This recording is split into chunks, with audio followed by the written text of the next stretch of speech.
오늘 주신 이 말씀을 전능하신 하나님이라는 제목으로 함께 나누겠습니다. 지난주 우리는 창세기 16장을 통해서 사라의 여종 하갈이 하나님을 만나는 것을 함께 살펴보았습니다. 하갈이 죽기를 작정하고 광야에 나왔을 때 하나님을 만나고 그 만난 곳을 부엘라 헤로이, 나를 살피시고 나를 돌보시는 하나님의 샘물이다 라고 이름을 지었습니다. 하나님을 만난다는 것, 그 하나님 만난다는 것은 우리의 삶에 큰 변화가 찾아오고 큰 흔들림이 찾아옵니다. 하나님이 하갈을 만나셔서 어떻게 물으셨죠? 하갈아, 네가 지금 어디에서 와서 어디로 가느냐라고 물으셨어요. 이 질문이 참 중요한 질문입니다. 하나님이 아담에게도 물으셨던 질문이고 가인에게도 물으셨던 질문이기도 하죠. 네가 어디에 있느냐? 어디서 와서 어디로 가느냐? 우리의 인생의 본질적인 질문이기도 하고, 지금 이 시대 물질이 가장 중요하고 순간의 쾌락이 전부라고 말하는 이 시대 속에서 교회와 성도가 끊임없이 자문해야 할 질문이기도 합니다. 나는 지금 어디에서 와서 어디로 가고 있는가? 우리는 지금 어디로 가고 있을까요? 우리는 지금 어디에 서 있을까요? 참 혼란스러운 시대를 우리는 살고 있습니다. 교인들이 교회에 모이지 못하는 때, 학생들이 학교에 등교하지 못하는 때를 살고 있습니다. 전염병으로 인해서 밖에 나가면 모든 사람이 다 마스크를 쓰고 다니고, 경제적으로는 너무나 어려워져서 얼마 전에 뉴스에서는 기름이 저장할 곳이 없어서 돈을 주고 기름을 사가게 하는 그러한 일들을 우리는 경험해 가고 있습니다. 앞으로 제2, 제3의 코로나 사태가 찾아올 수도 있다라는 뉴스도 우리는 접합니다. 이러한 혼란스러운 시대 속에서 우리는 지금 어디에서 와서 어디로 가고 있을까요? 하나님이 하갈에게 하신 말씀, 하갈아, 여주인에게로 돌아가라. 너를 핍박하고 박해했던 그 사라에게로 돌아가서 복종하라 라고 하나님이 말씀하셨는데, 그 말씀이 우리에게 주시는 말씀으로 저는 받아들이게 되더라고요. 도망치고 싶은 그 자리, 벗어나고 싶은 그 자리, 그런데 하나님은 네가 지금 어디 있느냐? 그 자리로 돌아가라. 여주인에게로 돌아가라. 복종해라 라고 말씀하고 계십니다. 우리 생각에 이 정도 됐으면 하나님이 그래, 사라가 너무 심했지, 임신한 너를 그렇게 박해하면 안 되지, 그냥 떠나서 다른 동네 가서 살자, 내가 도와줄게 라고 말씀하실 것만 같은데 하나님은 그렇게 안 하세요. 왜냐하면요, 우리가 우리의 삶에서 어떤 사람, 어떤 사건을 피해서 도망하면 하나님은 다른 곳에서 또 비슷한 일을 겪게 하시거든요. 그것을 하나님과 동행하며 넘어서야 돼요. 그렇게 하나님은 우리에게 말씀해 주고 계십니다. 너는 그 자리를 돌아가서 버텨라. 내가 도와준다. 하갈에게 약속하셨죠. 이것이 이 혼란스러운 시대를 살아가는 우리에게 주시는 말씀으로 저는 믿게 되었습니다. 지금 그 자리를 도망하지 말고 그 자리에서 살아라. 내가 너를 돕고 내가 너와 함께 하겠다. 주님 우리에게 말씀해 주십니다.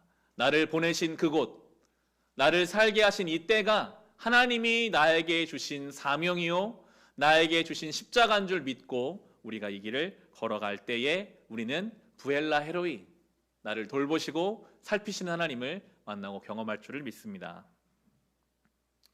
지금 여러분은 영상으로 저를 보고 계시지만 지금 이 예배당에는, 이쪽에는 저희 아내가 지금 자막을 넘겨주고 있고 이쪽에는 집사님께서 반주를 하고 계십니다. 양 옆에 계셔서 제가 눈을 어디에 둬야 할지 몰라서 그냥 카메라를 보고 이렇게 아무도 없는 예배당에서 예배를 드리고 있습니다. 처음에는 정말 적응이 안 되더라고요. 아무도 없는 예배당에서 마치 사람이 있는 것처럼 설교를 한다는 것이 참 어렵고, 이제는 조금 적응이 되어가고 있죠.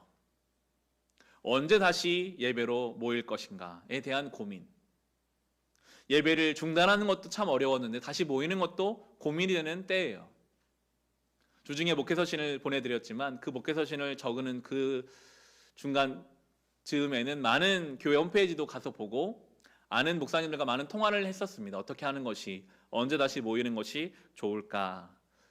제가 경험한 것은요, 어느 누구도 시원하고 명확하게 답할 수 없더라는 거예요.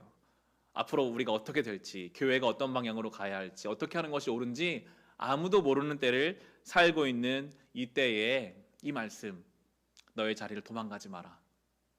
지금 그 자리를 지켜라. 내가 너와 함께한다. 부엘라 헤로이, 나를 돌보시고 살피시는 그 하나님을 우리가 우리 삶의 자리에서 분명하게 경험할 수 있기를 간절히 소망합니다. 오늘 4월 마지막 주일이거든요. 벌써 올해 4월이 끝나가고 이제 5월을 맞이하게 됩니다.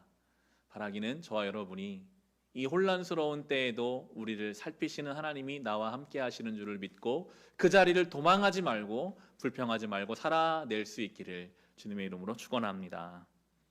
창세기 16장을 그렇게 마치고 오늘 17장으로 넘어갑니다.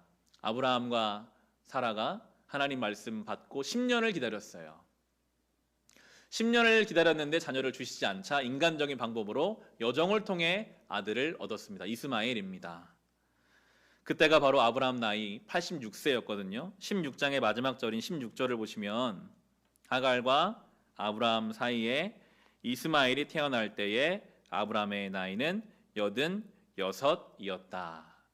그리고 13년이 지나고 17장이 시작됩니다. 아브라함이 99세가 됐어요. 아브라함의 나이 99이 되었을 때에 주님께서 그에게 나타나셔서 말씀하셨다. 13년의 침묵의 시간을 보내게 하셨습니다. 13년.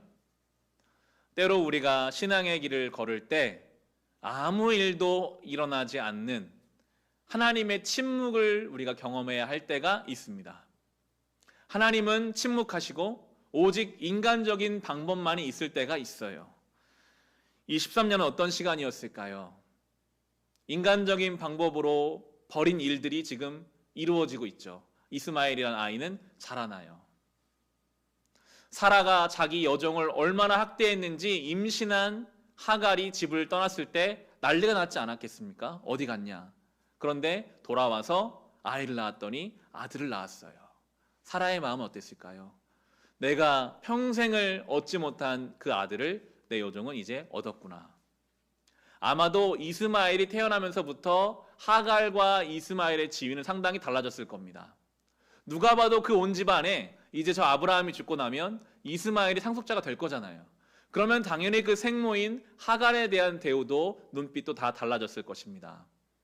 너무나 사랑스러운 아들을 바라보는 아브라함을 옆에서 보는 사라의 마음, 그 가정이 참된 평안이 있었을까요? 늘 뭔가 불편했을 것입니다.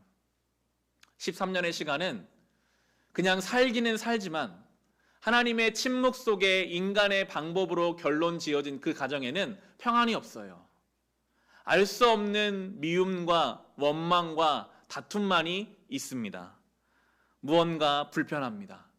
서로 찌르고 상처 주는 삶을 살죠. 살기는 사는데 부조화가 있고 부자연스럽고 평안함이 없는 삶. 하나님의 침묵과 인간의 방법으로 결론 지어진 그 공동체는 그렇게 살아가게 되어 있습니다. 성령의 열매가 무엇입니까? 앞에 나오는 세 가지가 사랑, 희락, 화평이에요. Love, Joy, Peace. 정말 중요한 거거든요. 사랑이 있는가? 기쁨이 있는가? 평안함이 있는가? 13년 동안 아브라함의 가정에 그것은 없었을 거예요. 원망과 미움이 가득하죠. 여러분, 하나님의 은혜의 방식을 떠나서 하나님을 안다 할지라도 하나님의 침묵 속에서 인간적인 방법만 가지고 뭔가를 결정하는 공동체 속에는 사랑이, 기쁨이, 평안이 없습니다. 바라기는 저와 여러분의 가정이 하나님의 나라와 같이 사랑이 있고 기쁨이 있고 평안이 있기를 간절히 소망합니다. 하나님 없이 인간적인 세속적인 방법으로만 선택하는 가정에는 다툼만 있고 미움만 있고 아픔만 남을 뿐이죠.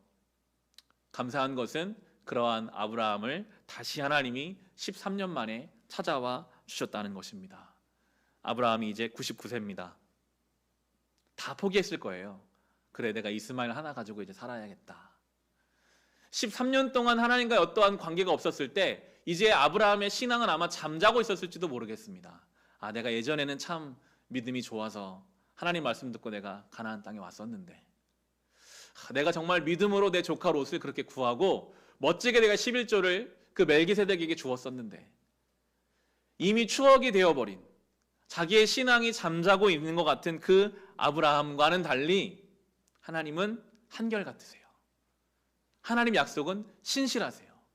다시 오늘 본문의 1절을 보시면 아브라함의 나이 99이 되었을 때에 주님께서 그에게 나타나셔서 말씀하셨다. 나는 전능한 하나님이다. 나에게 순종하며 흠 없이 살아라. 하나님이 아브라함을 가르치세요. 아브라함아, 너는 지금 포기했지? 네가 99세고 사라가 이제 89세니까 이제는 안 된다고 생각하고 있지? 그런데 나는 전능한 하나님이다. 없는 것을 있게 하시는 분이 하나님이시고 죽은 것을 살리시는 분이 하나님이십니다. 아브라함을 가르치세요. 아브라함의 잠자는 믿음을 깨우십니다. 나는 전능하다. 나는 내 약속을 잊지 않았다. 나는 신실하다라고 말씀해 주십니다. 여러분, 때로 우리의 삶의 일상이 반복되는 순간 속에서 우리의 믿음이 잠자는 것 같은 때가 있습니다. 아무 일도 일어나지 않겠지. 어떤 신앙적인 내 안에 경험도 뜨거움도 사라져버린 것 같은 그런 때, 그때에 하나님이 우리에게 말씀으로 찾아와 주실 때에 그것이 깨어날 수 있거든요. 나는 전능한 하나님이다. 너는 내 앞에 완전하라. 하나님의 말씀이 우리 가운데 선포되어 우리의 믿음이 깨어날 수 있기를 간절히 소망합니다. 하나님은 전능하십니다. 오늘 설교의 제목으로도 정해봤는데요. 하나님의 이 전능하심, 천지 만물을 창조하시고 모든 것이 하나님의 섭리 가운데 있다는 이 하나님의 전능하심이 얼마나 우리에게 큰 위로가 됩니까? 아브라함과 사라, 객관적으로는 아무것도 할 수 없어요, 지금. 그런데 하나님이 하시잖아요. 이 시대 가운데 이 말씀이 얼마나 위로가 되는지요. 이 시대가 마치 아브라함과 사라같이 뭔가 더 이상 할 수 없는 것 같은 시대로 보일 때가 있어요. 어렵다고 하고 더 어려워질 거라고 하고 뭔가 우리의 삶에 소망도 희망도 끊어진 것 같은 그때에 하나님의 그 전능하심이 우리에게는 위로가 되고 유일한 희망이 되는 것입니다. 나는 전능한 하나님이다. 이 말에는 어떤 뜻이 담겨 있을까요? 하나님이 하신다는 거예요. 아브라함아, 너는 못하지만 내가 한다 라고 하나님이 말씀하십니다. 우리의 삶에 어려움이 있죠. 좌절감이 있습니다. 어떻게 할 바를 모를 때가 있습니다. 우리는 그렇지만 바라긴 이 말씀 붙잡으시기 원합니다. 나는 전능한 하나님이다. 내가 한다 라고 주님이 오늘 말씀해 주십니다. 그리고 나는 전능한 하나님이다 이어서 나에게 순종하며 흠없이 살아라. 아브라함은 그렇게 말씀하세요. 우리 지금 새 번역에는 나에게 순종하며 흠없이 살아라 번역되어 있지만 개역성경에서는 너는 내 앞에서 행하여 완전하라 라고 번역하고 있고요. 공동번역에서는 내 앞을 떠나지 말고 흠없이 살아라. NIV에서 walk before me 라고 하거든요. 가장 언어에 가까운 해석입니다. 하나님 앞에서 우리 지금 살라라는 것은 걷다라는 구약 언어거든요. 하나님 앞에서 걸어라. 내 앞에서 걸어가라 라고 하나님이 말씀해 주십니다. 흠없이 살라. 여기서 말하는 흠이 바로 구약에서 하나님께 제사 드릴 때 그 제물이 흠없는 것과 연결되는 그 흠없음인데요. 하나님이 그렇게 말씀하고 계시죠. 하나님은 전능하시니 아브라함, 네가 능력을 얻으려고 하지 말고 너는 흠없는 너 스스로를 하나님 앞에 잘 만들어 가라라고 말씀하세요. 하나님이 우리에게 원하시는 것은 능력이 아닙니다. 저는 지금 99세라 아이를 낳을 수 없는데요. 그 능력을 찾지 말고 하나님 앞에 그 속사람을 온전하게 믿음으로 붙잡으라고 말씀해주고 계십니다. 성도는요, 소유를 가지고 평가되는 사람들이 아닙니다. 세상은 소유를 가지고 평가해요. 저 사람이 얼마나 돈을 가지고 있는가, 어떤 직업을 가지고 있는가, 어떤 집에 살고 있는가, 어떤 차를 타고 있는가. 소유를 가지고 평가하는 세상과 달리 성도는 존재를 가지고 사는 사람들입니다. 왜냐하면 능력은 하나님께 있거든요. 나는 전능한 하나님이다. 너는 내 앞에서 걸으며 완전하라. 존재적인 부르심을 우리에게 불러주고 계십니다. 성도는 하나님께 능력을 맡기고 나는 순전한 믿음으로 거룩함으로 하나님 앞에 서는 존재입니다. 그런 점에 있어서 우리가 요즘 묵상하고 있는 신명기가 또 연결이 되는데요. 우리가 생명의 삶으로 5월 달도 신명기를 계속 한 달 동안 묵상해 갑니다. 여러분 꼭 시간을 내셔서 신명기를 묵상해 갑시다. 광야 이야기거든요. 지금 우리의 시대에 이 신명기 말씀 주시는 메시지가 참 큰데요. 광야를 많이 생각하게 되는데 특별히 우리가 주중에 묵상했던 신명기 본문 중에서 8장에 보면 왜 하나님이 하나님의 사랑하는 백성들을 광야 길을 걷게 하셨는지가 구체적인 이유로 설명됩니다. 하나님이 그 광야를 통해서 이스라엘 백성들을 가르치시기 원하시거든요. 광야 학교라는 생각을 해봤는데요. 사람이 떡으로만 살 것이 아니라 하나님 말씀으로 살 것이다. 광야를 걷게 하시지만 발이 부르트지 않고 옷이 헤어지지 않게 하겠다. 신명기 8장 5절에 보면 당신들은 사람이 자기 자녀를 훈련시키듯이 주 당신들의 하나님도 당신들을 훈련시킨다는 것을 마음속에 새겨 두십시오. 말씀하셨어요. 광야는요, 훈련장입니다. 부모가 사랑하는 마음으로 자녀를 가르치듯이 그렇게 하나님이 광야를 통해 자녀를 가르치십니다. 왜요? 아까 말씀한 것처럼 존재를 변화시키기 위해서. 우리를요, 하나님의 그 전능하심 앞에서 거룩한 존재로 만들어 가시기 위해서 하나님 우리를 광야길을 때로는 걷게 하세요. 거기서 내가 떡으로만 사는 게 아니라 하나님 말씀으로 살아야 하는구나 하는 것을 깨닫게 하세요. 하나님은 전능하신 분이시구나 하는 것을 알게 하십니다. 이 훈련은 평생 이 땅에서 이어져 갈 것입니다. 단기간에 이루어지지 않습니다. 어쩌면 오늘 하루만큼 우리는 또 훈련을 받고 있겠죠. 하나님의 전능하심을 인정하고 하나님 앞에 내가 온전한 존재가 되기 위해서 소유를 갖고 능력을 세워서 내가 뭔가를 이루려는 인생에서 이제는 하나님께 능력을 맡기고 내 존재를 바꿔가기 위해 살아가는 존재로 하나님이 우리를 불러주고 계십니다. 아브라함은 그렇게 말씀하시고 계속 말씀을 이어가시는데요. 오늘 본문의 창세기 17장 2절, 3절, 4절 말씀입니다. 나와 너 사이에 내가 몸소 언약을 세워서 너를 크게 번성하게 하겠다. 아브라함이 얼굴을 땅에 대고 엎드려 있는데 하나님이 그에게 말씀하셨다. 나는 너와 언약을 세우고 약속한다. 너는 여러 민족의 조상이 될 것이다. 이 반복되는 약속이거든요. 아브라함 75세 때 지금으로부터 25년 전부터 하나님이 계속 말씀하셨어요. 아브라함아, 너를 통해 큰 민족을 이룰 거야. 복을 줄 거야. 너를 통해 번성하게 할 거야. 하나님은 계속 약속하시는데 현실적으로 지금 이루어진 것은 없어요. 이스마엘 한 명, 그것도 인간적인 방법으로 얻은 그 결과밖에는 아무것도 없는데 하나님은 계속 말씀만 하세요. 약속하세요.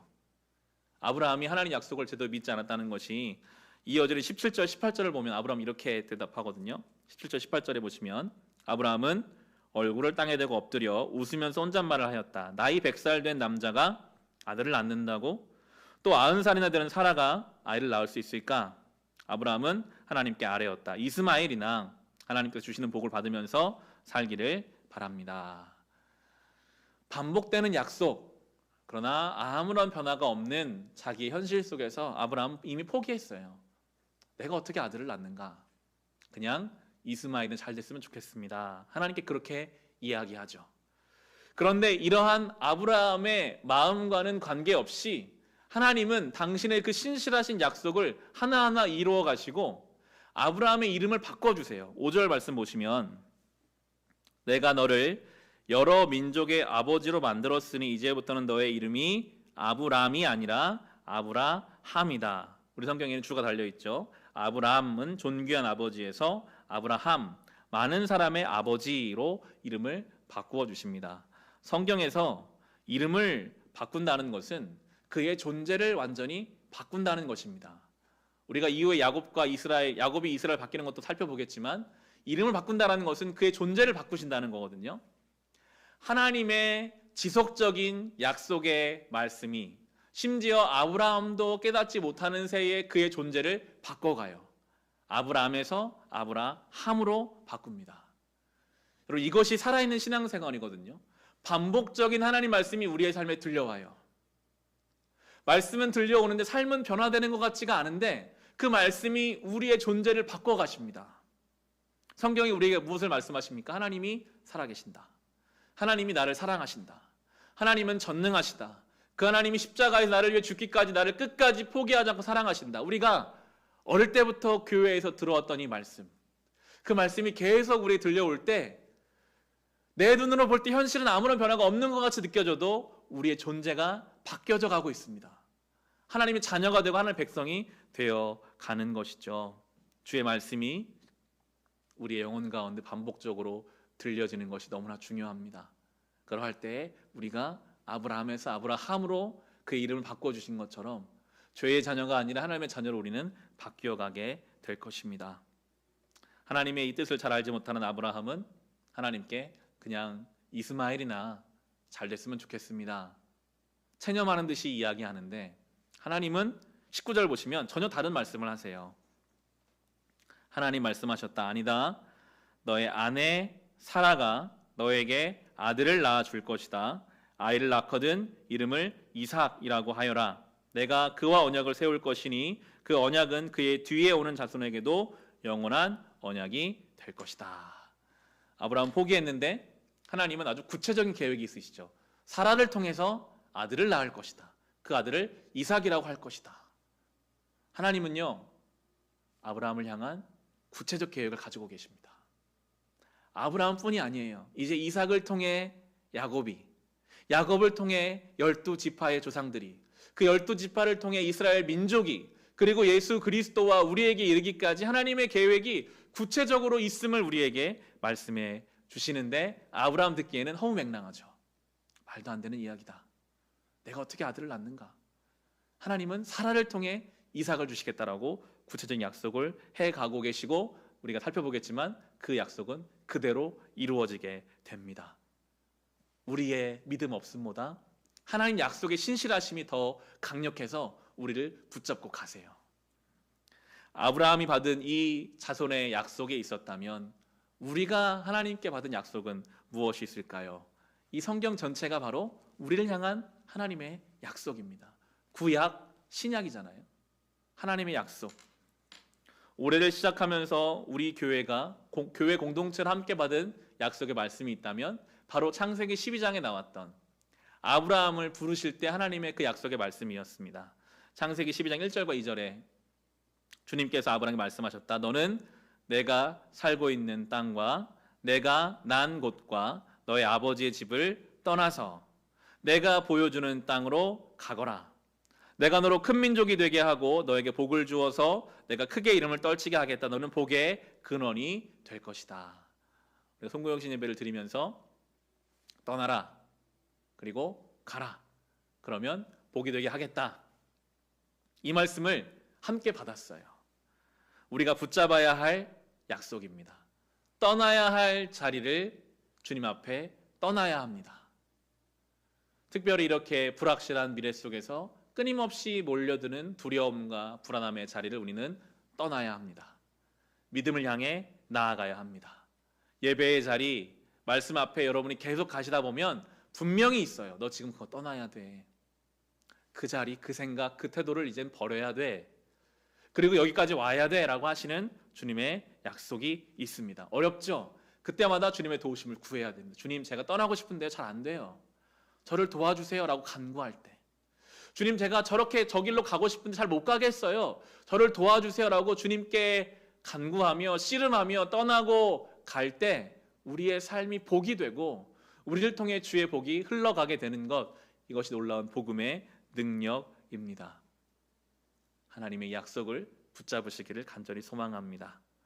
이 말씀을 정리합니다. 전능하신 하나님께서 스스로를 아브라함에게 그리고 우리에게 그렇게 가르쳐 주셨습니다. 전능하신 하나님이 우리의 아버지 하나님이십니다. 그 전능하신 하나님이 우리를 사랑하시는데 졸지도 아니하시고 주무시지도 아니하시고 우리를 지켜 보호하여 주십니다. 그런데 우리 안에 그런 의문이 들 때가 있거든요. 하나님이 그렇게 전능하시고 나를 그렇게 사랑하시고 졸지도 쉬지도 않으신다고 하시는데 왜 나의 삶에 문제가 생기는가? 왜 나는 오늘 살기가 어려운가? 왜 나는 마음이 무너지는가? 왜 나는 흔들리는가? 그런 의문을 할 때가 있습니다. 하나님의 일하심이 우리의 삶에 느껴지고 보이지 않을 때, 신명기 9장에 나왔던 이스라엘 백성이 딱 그 모습이거든요. 모세가 시내산에 올라가서 40일 동안 금식하며 하나님께 십계명을 받았어요. 놀라운 40일의 시간이었거든요. 하나님이 손수 돌판에 하나님 말씀을 써주시고 이 말씀대로 살면 큰 은혜가 있을 것이다. 하나님의 놀라운 역사가 일어나고 있는 산 위에서와는 달리 하나님의 역사가 그렇게 일어나고 있는 것을 산 아래 백성들은 전혀 모르죠. 모세가 어느 순간 눈에 보이지 않고 1주일, 2주일이 지나가자 불안해집니다. 어떻게 하면 좋을까? 불안하다. 금보치를 다 모아서 아론에게 가서 금송아지를 만들어서 우상을 섬기게 되죠. 전능하신 하나님이 그 전능하심을 가지고 약속의 말씀을 주시고 주님의 일을 이루시는데 그 일하심이 내 눈에 보이지 않는다고 해서, 내가 느낄 수 없다고 해서 다른 것을 찾아요. 그들이 가장 신뢰할 만한 것은 금. 금은 변하지 않아. 금은 가치가 높아.